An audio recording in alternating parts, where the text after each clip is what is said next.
Hey folks, how you all doing? So I thought today I would do a side-by-side ranking of two albums by similar artists that formed part of my formative years in music as I was finding my own music to like, as opposed to what I'd been listening to as a child from my parents' collection.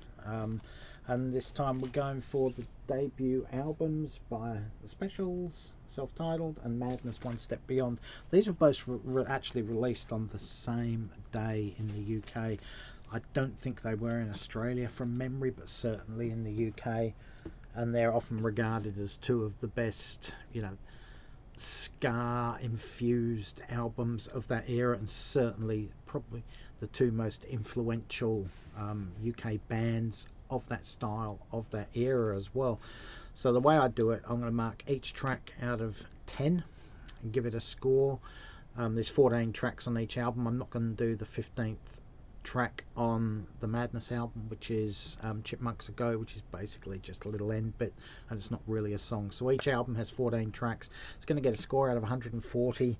To round it up to 200, I'm then going to score the production, the overall sound, and the way the track listing flows out of 30 from each album. I'm also going to give it a score out of 30 for the actual presentation, the album covers basically, and that'll give a score out of 200. I'll then divide that score by 2 to give it a score out of 100, then divide it by 10, and that will give me a mark out of 10, whatever that may be. And then I'll see which one I do like best. I think I have an idea of which one I like best, but they're very, very close, very, very close. Anyway, before I start, someone did send a message a while ago. I can't remember who it was. And I'd mentioned something about my artwork in some of my videos before, something about this music would be good for me to do my painting. So behind me here, there's two of my paintings up on the wall. I'll give you in for a closer look. There you are, that's one there. That one's called Night of the Lotus Eaters. I took that from Nick Cave title. Over here we have this one. This one's called Textures. There's different textures on it. There's a rough black sandy texture in the corner. There's like gold leaf foil in the corner there, and also a flat texture, so I call that Textures. Anyway, I just thought I'd show a couple of them, have them in the background. So now it's on with the albums. I will rank one track from each at the time and give you a score. That way you can't specifically add up all at once, and it'll be a surprise for all of us. So we'll start off with track 1 on this one, One Step Beyond. Masterclass of an album opener, in my opinion. It's so infectious and uplifting even after all these decades. So I'll give that one a 10 out of 10. Track 1 on this one, Message to You, Rudy. Crystal clear sound. Love the ska vibe on here. It's so infectiously danceable. Had me toe tapping the whole way. 10 out of 10. Track 2 on this one, we have My Girl.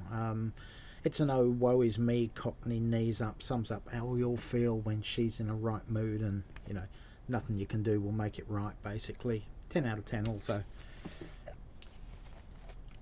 Track 2 on this one, Do the Dog. Solid thumping beat.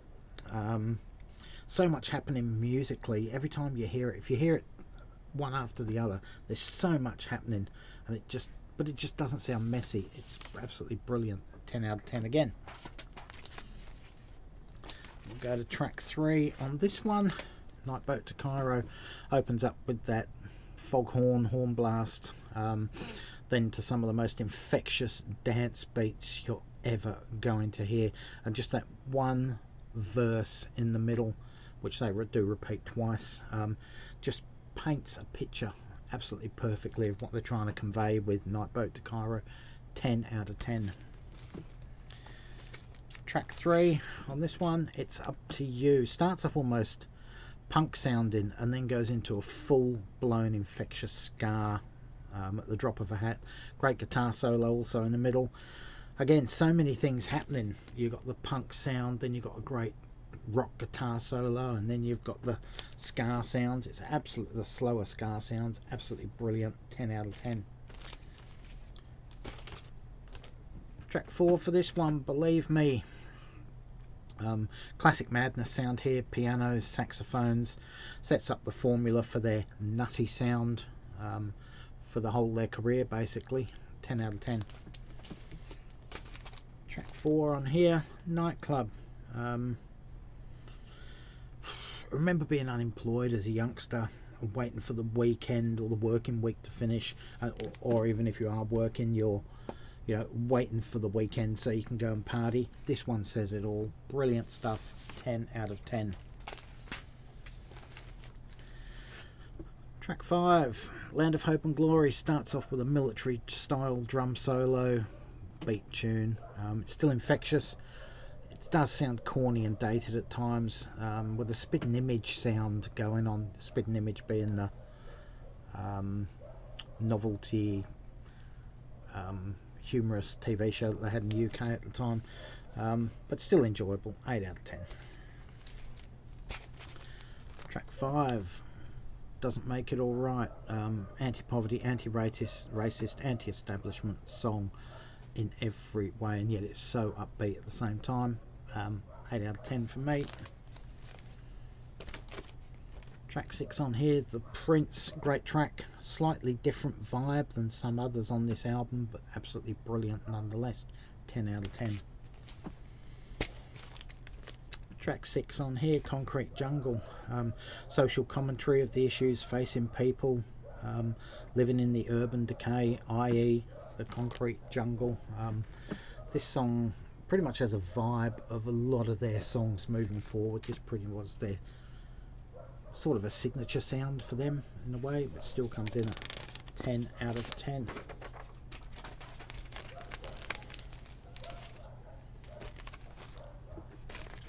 Track 7 on here, Tarzan's Nuts, starts off with the jungle beats.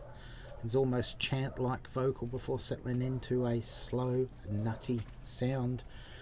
Probably not as good as a lot of the other tracks on this album, but it still comes in at a 7 out of 10. Track 7 on this one, Too Hot. This one just drags for me. It sounds more like reggae than ska. I know it's a fine line between reggae and ska, but I'm really not a fan of full-blown reggae, and this just comes across as reggae. 4 out of 10, by far the letdown track on the album.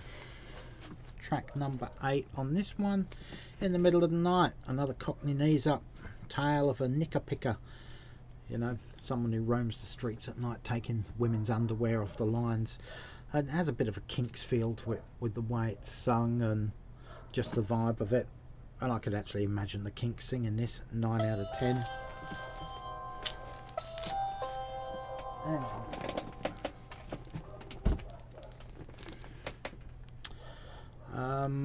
Next up, track 8 on here, Monkey Man. Who or what is a monkey man? A figure of authority, that's what it sounds like to me. It's something, you know, that bell just sent me off my train of thought. A figure of authority, yep, it's something the Specials never cared for or respected in their music, basically, figures of authority, and you can hear that in this song.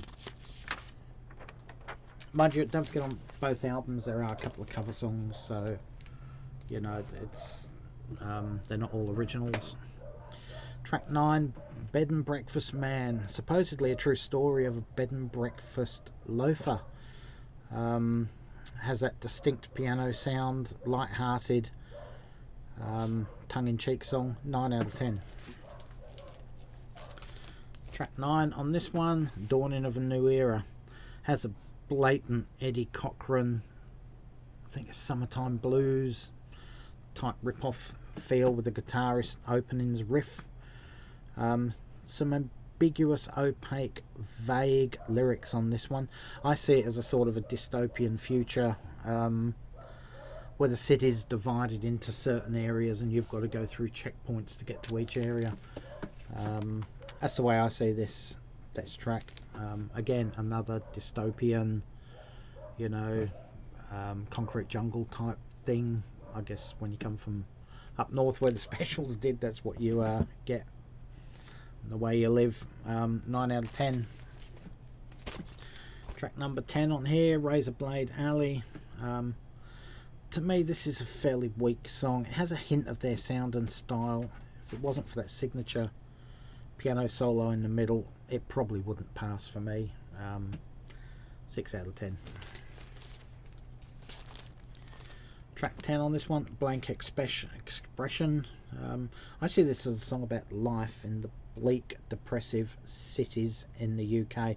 Again, another one about that, you know, concrete jungle, urban disparity, urban decay, etc., etc. It could also be about someone numb to society. Did they write it as someone who has severe depression and anxiety?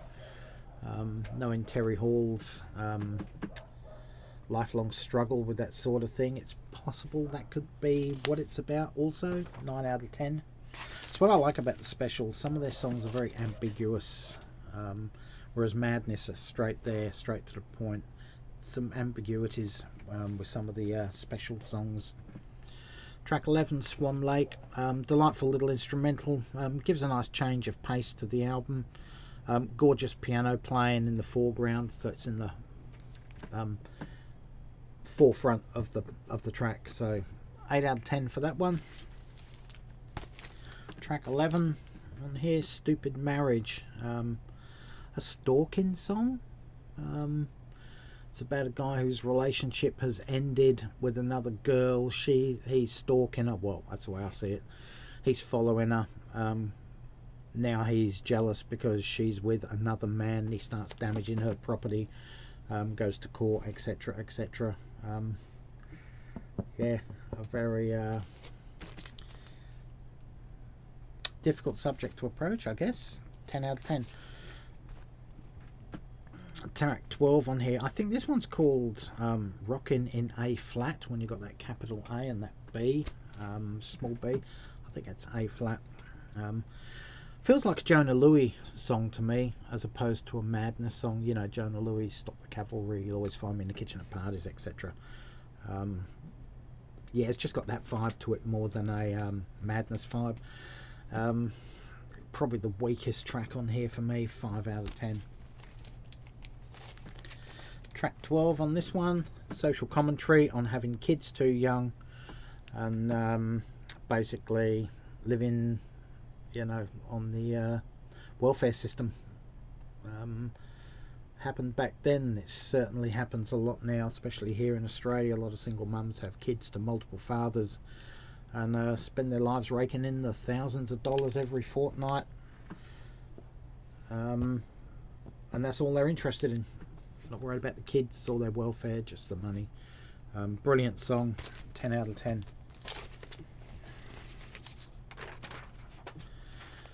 Track 13 on here, Mummy's Boy. Humorous ditty about a mummy's boy. Still lives at home, tied to mummy's apron strings, etc. Almost pedophilia in a way in some of these lyrics. Yeah, he goes on one line or couple of lines in the songs that he had a dirty weekend with a 12-year-old when he was 30 and she broke it off. Basically, it's a bit creepy nowadays, but acceptable back then, I guess. 7 out of 10 for me. Track 13 on this album, Little Bitch, a solid rocker. About teenage relationship problems. Great tune, great lyrics. 10 out of 10. Track 14 on this one. One of Madness's greatest songs, in my opinion. Such a solid beat and just incredible nutty dance song. Foot Tapper again. Sheer brilliance. 10 out of 10. Final track on this one, You're Wondering Now. Great closing track. It's just a total. It's a quiet song. It's not danceable or anything like the rest of the album. It's just, you've had your dance for 40 minutes, now sit down and relax and calm down. It's also the theme tune for that UK crime, police drama comedy, Death in Paradise. And I just love the lyrics in it. You're wondering now what to do. Now you know this is the end. It's just perfect. You know, the album's finished. 10 out of 10. So all up, One Step Beyond, this one scores 119 out of 40. This one scores 120 out of 40, so there's 1 point difference on the tracks overall.